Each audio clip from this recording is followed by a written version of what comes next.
항상 흥하면 좋지요. 항상 흥하고 항상 잘 되면 좋은데 그러지 않을 때가 있지요. 흥망성쇠가 있지요. 그럴 때 흥망성쇠 중에 특별히 망할 때 보면은 왜 망하느냐 하면 외부의 적과 내부의 적이 따로따로 있기도 하고요. 또는 외부의 적과 내부의 적이 같이 있기도 합니다. 여러분들 직장이나 회사나 국가나 어느 단체나 안 될 때 보면은 꼭 적이 있어요. 대적자라 그러죠. 성경에서는 대적자라는데 적대자나 대적자라고 얘기하는데요. 그 반드시 적이 외부에서 있고 내부에서 있다는 거죠.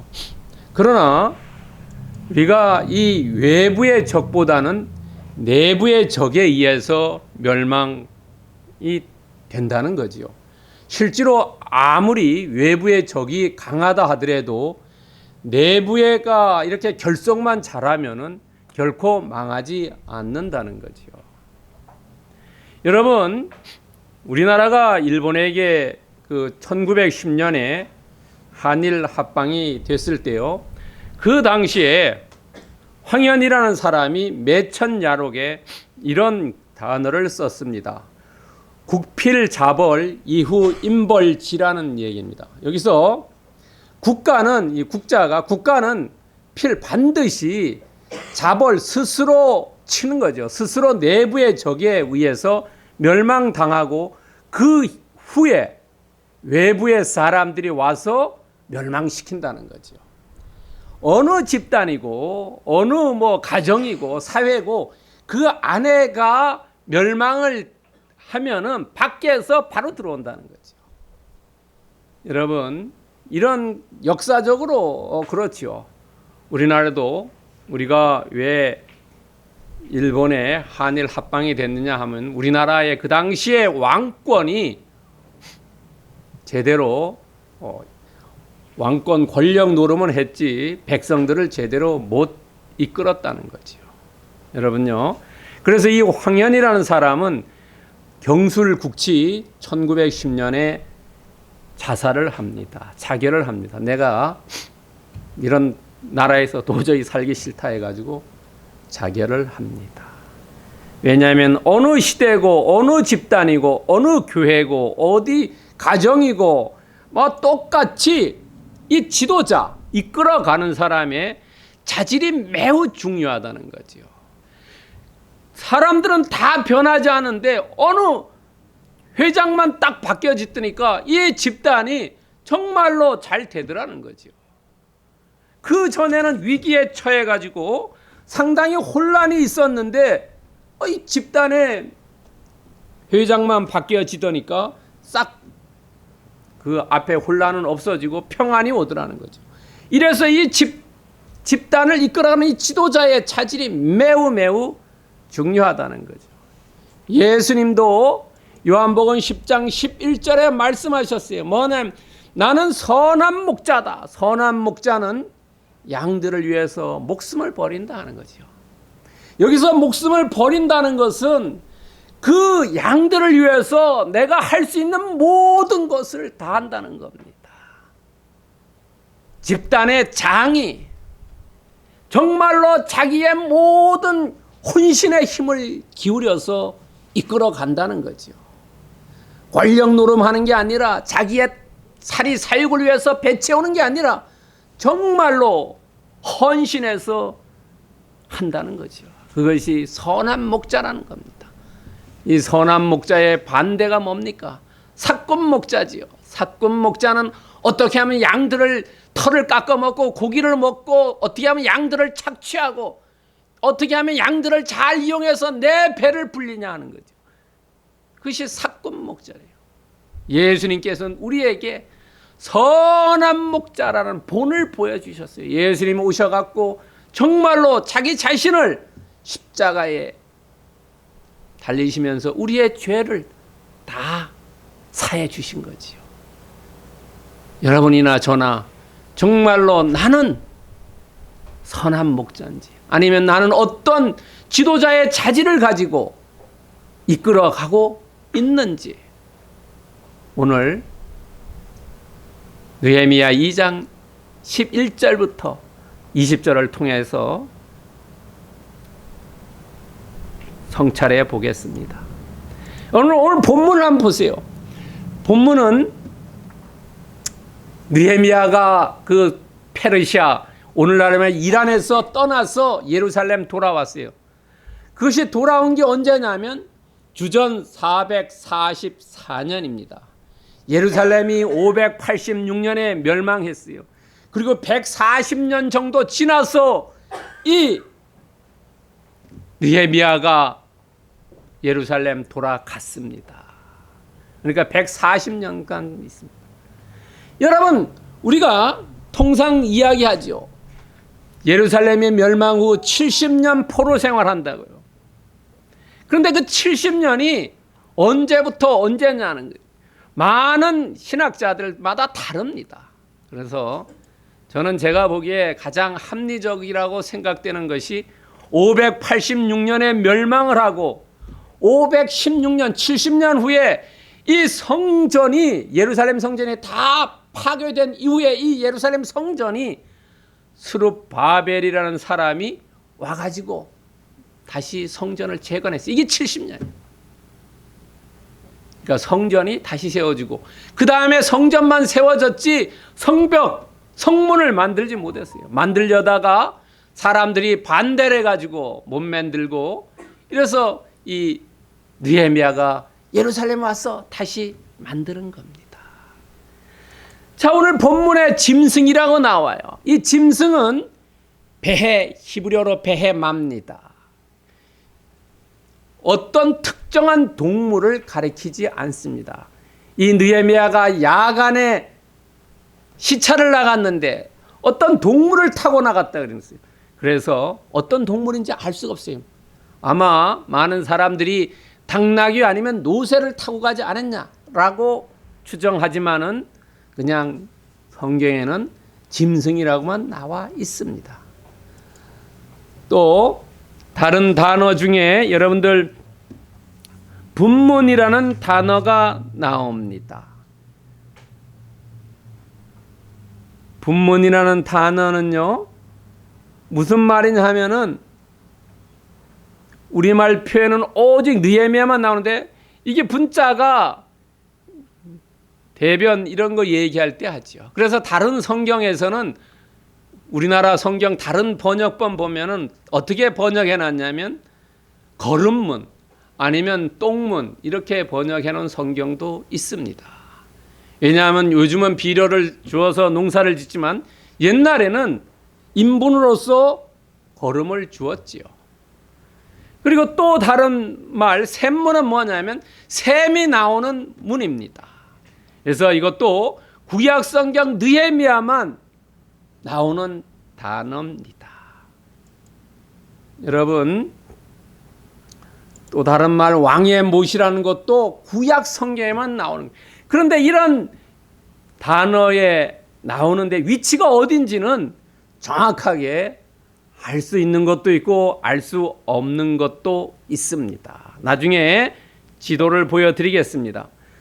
또 돌아오다라는, 이제 가다가 성벽이 무너져 있으니까 도저히 갈 수가 없어요. 그러니까 돌아갔다는 것은 그 성벽이 얼마나 많이 무너진 것을 알 수 있죠. 여러분, 만약에 홍수가 난다든지 해가지고 지진이 난다든가 건물이 부서지면 우리가 갈 수가 없지 않습니까? 길이 막혔기 때문에. 그러면 다시 되돌아오는 거예요. 이 되돌아오다의 히브리어 슈브라고 쓰는데요. 이 슈브가 되돌아오다, 되돌아가다만 의미가 있지 않고 회복하다, 회개하다라는 말도 있어요. 우리가 구약 성경에서는 회개하다는 말이 잘 안 나와요. 그러나 우리가 신약 성경에 뭐 회개하다는 말이 많이 나오죠. 그래서 구약 성경에 슈브라는 것은 되돌아간다는 거예요. 우리의 삶을 되돌아보고 내가 틀렸으면은 다시 올바른 길로 되돌아가는 것을 슈브라고 얘기합니다. 그리고 마지막에 보면 방백이라는 단어가 나오죠. 방백은 히브리어 사간인데 이것은 뭐냐면 지역 지도자를 얘기해요. 오늘날로 말하면은 공무원들을 얘기한다고 보면 됩니다. 공무원들 중에도 하급이 아니라 윗사람들, 급수가 높은 사람들을 생각하면 됩니다. 오늘 느헤미야의 초기 리더십에 대해서 지금 묵상해 봅니다. 그런데 이 초기 리더십의 암행 시찰과 건축 호소와 비난 극복, 이렇게 세 부분으로 나누어서 한번 묵상해 보겠습니다. 여러분, 아까도 제가 말씀드린 대로 이 느헤미야가 야간에 어디를 나갔냐면요, 이 사람이 성경 13절에 보면은 골짜기 문을 나갔어요. 그리고 여기가 골짜기 문입니다. 골짜기 문에서 나가서 시계 반대 방향으로 돌아갑니다. 이렇게 돌아갑니다. 돌아가면서 여기에 분문이 있습니다. 분문요. 분문이 있고 샘문이 있고, 더 가다가 여기서 가다가 여기 막혀요. 성벽이 무너져서 막혀가지고 다시 휴보요. 이래 돌아서 이 골짜기 문으로 돌아왔다고 15절에서 이야기하고 있습니다. 이 당시에 이 성은 이렇게 생겼습니다. 근데 나중에 헤롯이 예수님 오실 때 쌓은 그 지역하고 조금 다릅니다. 헤롯이 쌓은 건 이렇게 쌓았습니다. 이 부근을요. 그런데 여기 느헤미야가 쌓은 성벽은 이렇습니다. 자, 그렇다면은 느헤미야가 예루살렘에 도착해서 밤에 나갑니다. 우리가 11절부터 16절에 보면은 암행 시찰합니다. 깜깜한 밤에 나가서 어떻게 되는지 봅니다. 여러분, 조선시대 때 암행어사가 관리들이 제대로 백성을 돌보느냐 안 보느냐를 왜 암행어사라고 했어요? 그 사람이 밤에 다니지 않았어요. 자기 신분이 노출될까 봐 밤에 다니지는 않았지만 낮에 다녀도 신분이 노출될까 봐 그랬죠. 그래서 평범하게 다닌 거지요. 여러분, 이 느헤미야는 페르시아에서 예루살렘까지 3 내지 4개월간의 여행을 했어요. 그래서 도착했어요. 도착해서 우리가 3일간 휴식을 했다고 11절에 나와 있습니다. 3일간 휴식했다. 왜 휴식했냐 하는 거예요. 여러분, 3, 4개월간 말 타고 오느라고 피곤했을 거고요. 또 와가지고 내가 이 동네 왔는데 정말로 물설고 낯설지요. 어디가 성벽이 무너졌는지 모르기 때문에 그 지역에 있는 사람들에게 물어보는 거예요. 정보를 취득한 다음에, 그 다음에 느헤미야는 아마 3일 동안 기도하지 않았냐는 거죠. 이 예루살렘 오기 위해서 4개월 동안 금식하며 기도했죠.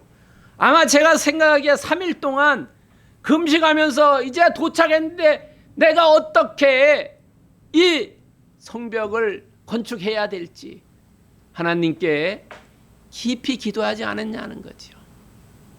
준비기도 했다는 거죠.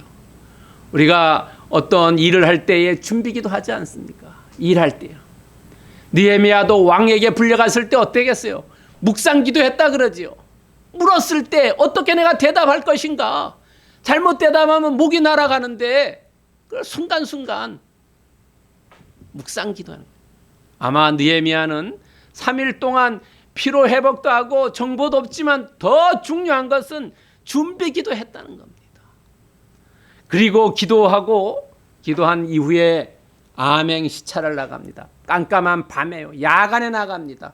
왜? 낮에 나가면은 사람들에게 눈에 띌까 봐 밤에 나가는 거예요. 보안을 유지하고요. 그 다음에 정말로 성벽이 어땠는지 파악하기 위해서요.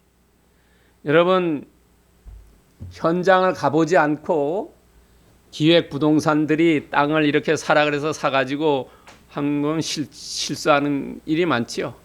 제가 옛날에 만났던 분도 그래요.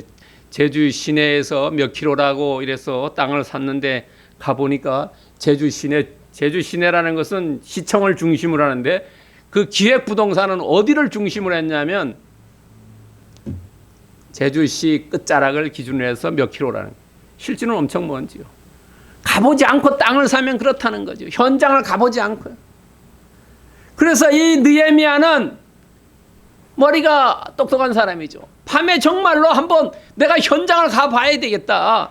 자기 동생을 통해서 들은 얘기지만은 정말 내 눈으로 확인을 해봐야 되겠다는 거죠. 확인을 해보고 계획을 입안 세웠다는 거죠.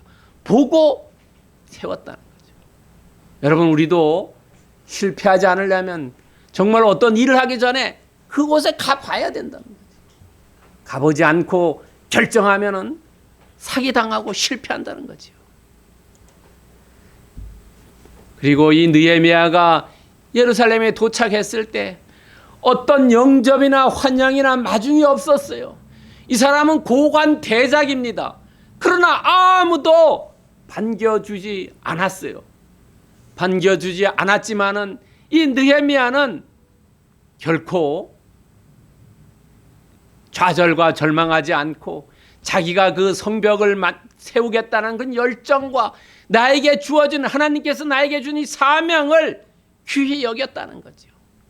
그래서 사람들이 뭐 영접하건 안 하건 나에게 맡겨준 그 일을 자기는 최선을 다했다는 겁니다. 여러분, 우리는 어떤 일을 하기 전에 정말로 잘 생각하고 준비해야 된다는 거죠. 잠언 18장 13절에 보면 사연을 듣기 전에 대답하는 자는 미련하여 욕을 당한다는 거죠. 그 사람의 이야기를 듣기 전에 내가 먼저 막 얘기하는 것은 내가 실수한다는 거죠. 다 상황을 판단하고 본 이후에 그 다음에 어떤 일을 결정해도 늦지 않다는 거죠. 너무 조급하면은 실패한다는 거예요. 우리나라 사람들의 근성은 냄비라 그러죠. 빨리 끓고 빨리 식어버린다는 거죠. 그래서 안 된다는 거예요. 다 상황 판단한 이후에 천천히 해도 괜찮다는 겁니다. 야고보서 1장 19절에 보더라도 듣기는 속히 하고 말하기는 더디 하라죠. 성내기도 더디 하라는. 우리나라의 사람들의 특징. 너무 뭐든지 빨리빨리 하는 것보다가 완벽하게 하는 게 더 중요하다 그러죠. 완벽하게요. 빨리빨리 하는 것보다 완벽하게 상황 판단 잘한 이후에 느헤미야처럼 하면은 실수하지 않는다는 거예요. 여러분, 우리는 어떻습니까? 나는 어떻습니까? 정말로 우리가 이 느헤미야처럼 이렇게 바쁘게 막 일이 돌아가더라도 휴식하면서 쉬면서 그 앞날을 계획하고 기도로서 준비해야지 실패하지 않는다는 겁니다. 어떤 다른 사람들에게 눈에 보이지 않게 다 이렇게 가서 봐야 되는 거예요. 두 번째는 건축에 호소합니다. 이제 다 봤어요. 보고 자기 나름대로 이렇게 계획이 섰습니다. 17절과 18절에 나옵니다. 먼저 이 느헤미야는 이 지역 사람들에게 동기부여를 합니다. 왜냐하면 이 당시에 사람들이 이 식민지 사회에서 살다 보니까 짓눌려 있어요. 너희들은 해도 안 된다는 거래요. 너희들은 바보다 이거래요. 이렇게 세뇌 교육 받았어요. 그러니까 이 사람들이 패배감, 나는 뭐 할 수 없다 이런 겁니다. 그리고 그 당시에 생활이 좀 빈곤했어요. 그러니까 그런 생각 하질 않았다는 거죠. 여러분, 이 사람들에게 소망이 없었다는 거예요. 소망을 잘라버리는 거죠. 그리고 느헤미야는 그런 사람들에게 동기부여를 합니다. 야, 우리가 앞으로 수치당하지 말자. 성벽을 제대로 쌓아가지고 외부의 사람들에게 침입받지 말자라고. 그리고 그 사람들에게 결코 강요하지 않았다는 거예요.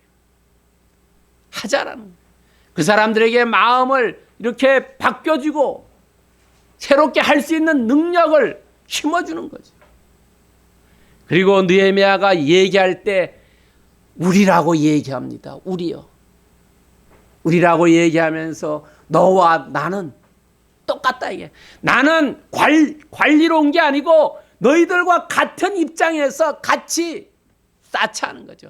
나도 유대인이고 너도 유대인이지 않냐. 우리가 하나님을 위해서 서로 힘을 합해서 이것을 만들자라는 거죠. 동지 의식을 가지고 있다는 거죠. 제주도 말로 하면 괜당이라는 겁니다. 괜당이요. 너와 나가 같다는 거죠. 우리는 하나다 하는 거예요. 여러분요.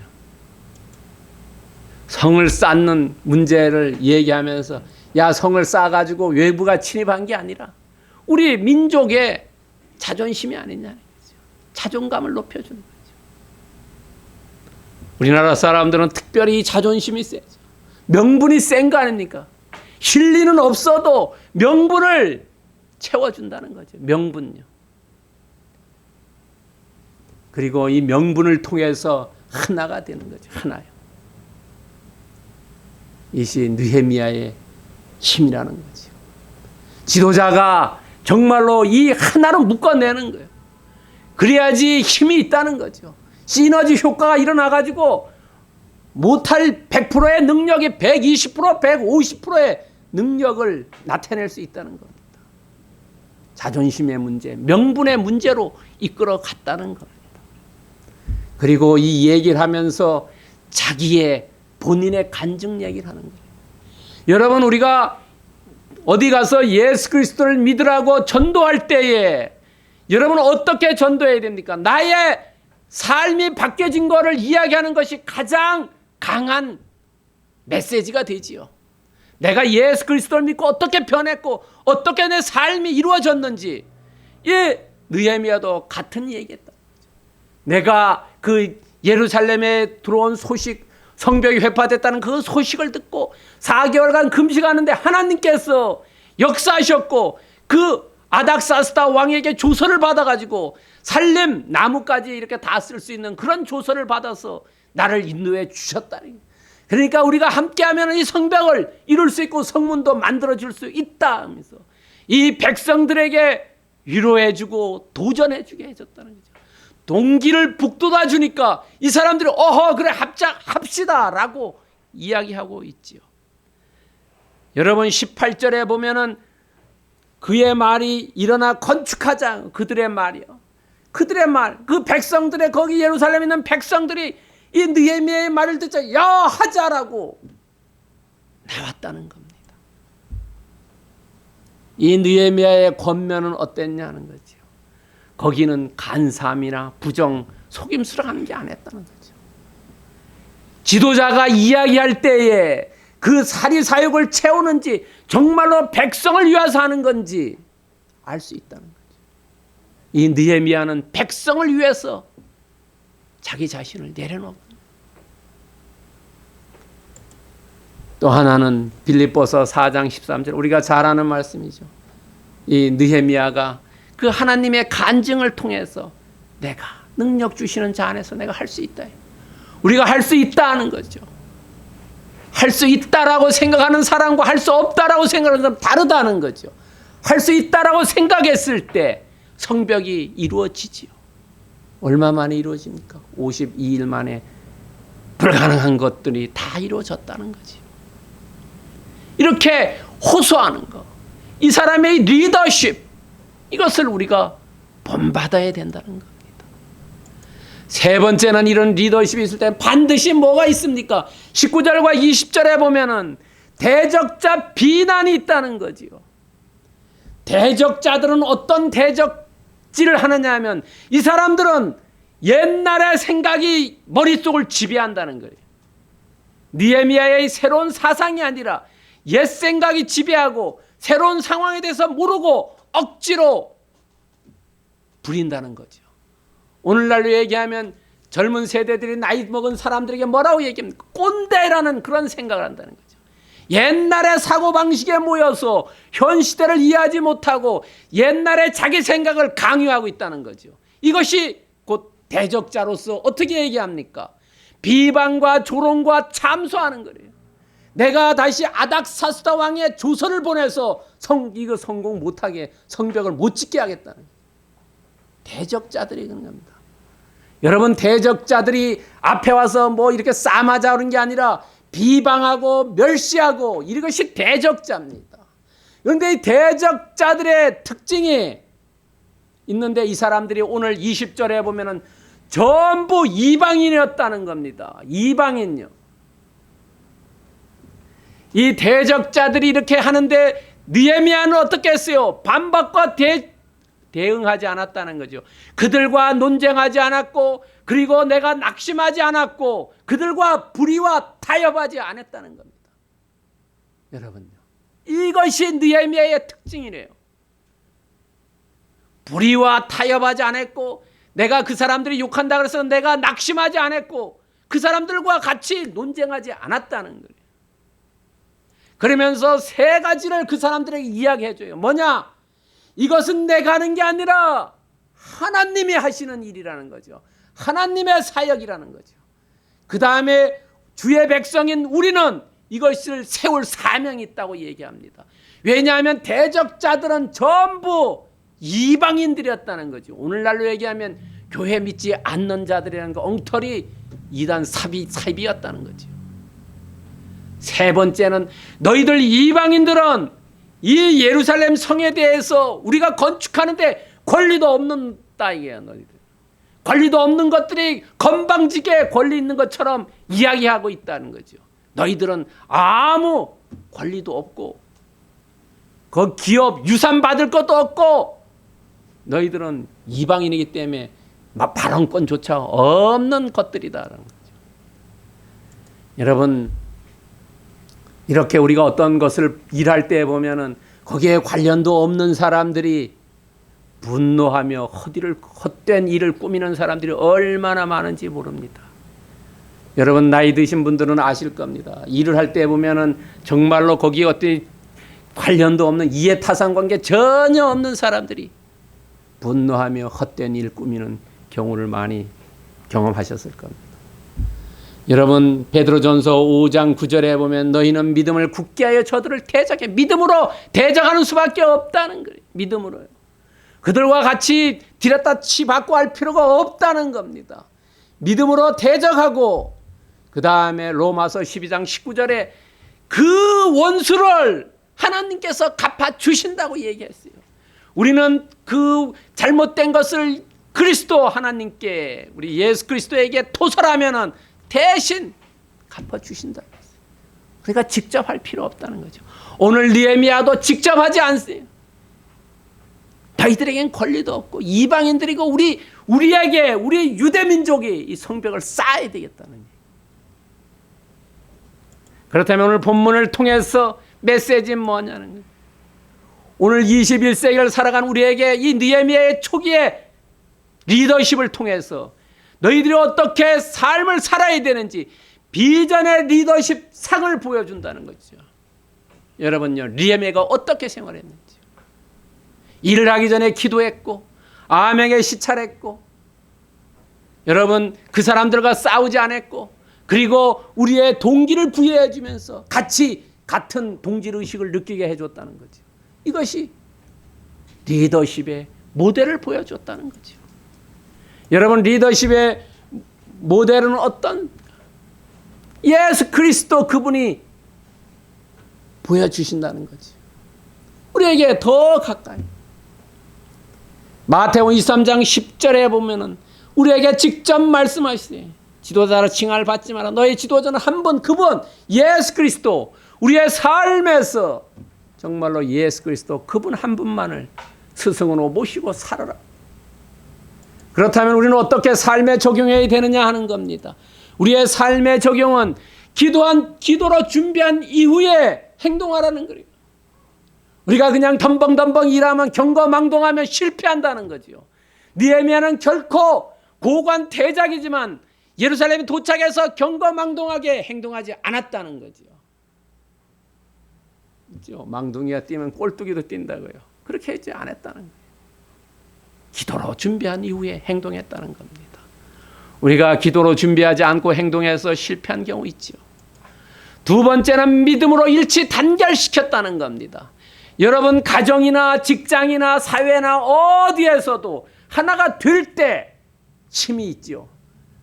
나눠졌을 때, 부모와 자녀, 부부간에 나눠졌을 때, 회사에서도 윗상사와 밑에 직원이 나누어졌을 때, 국가도 지도자와 백성이 나누어졌을 때 우리는 역사를 통해서 알 수 있다는 거죠. 크리스찬도 교회도 이것이 나누어졌을 때 그 교회가 어떻게 돼요? 멸망의 길로 가지 않습니까? 믿음으로 느헤미야처럼 하나로 만들어야 된다는 거죠. 세 번째는 신앙으로 대적을 극복하자는 거죠. 그 사람과 논쟁과 타협과 불의와 일치하지 않고 온전히 신앙으로 극복했다는 거죠.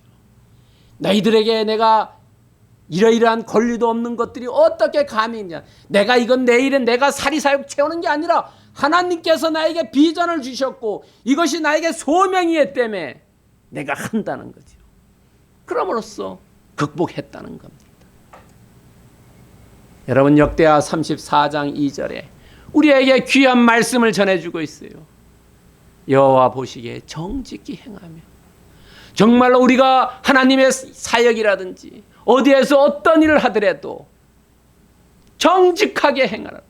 그리고 다윗의 길로 걸으며 좌우로 치우치지 말라고 그랬죠. 여러분, 유다의 왕들을 쭉 보면은 다윗의 길로 간 왕이 있고 여로보암의 길로 간 왕이 있지요.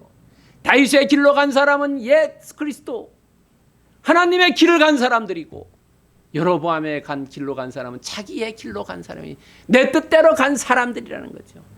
여러분, 여호와 보시기에 정직하게 행하고 정말로 예수 그리스도 그분이 우리에게 가르쳐 주신 그 길을 걸으면서 좌나 우로나 치우치지 않는 삶, 그 삶을 사는 것이 우리가 후손들에게 보여줄 것이고 우리가 리더십을 발휘하는 거라는 거죠. 그게 바로 느헤미야 초기의 리더십이었다는 거죠. 오늘 예배에 나온 모든 분들은 느헤미야 같은 리더십의 길을 가기를 그리스도의 이름으로 축원드립니다.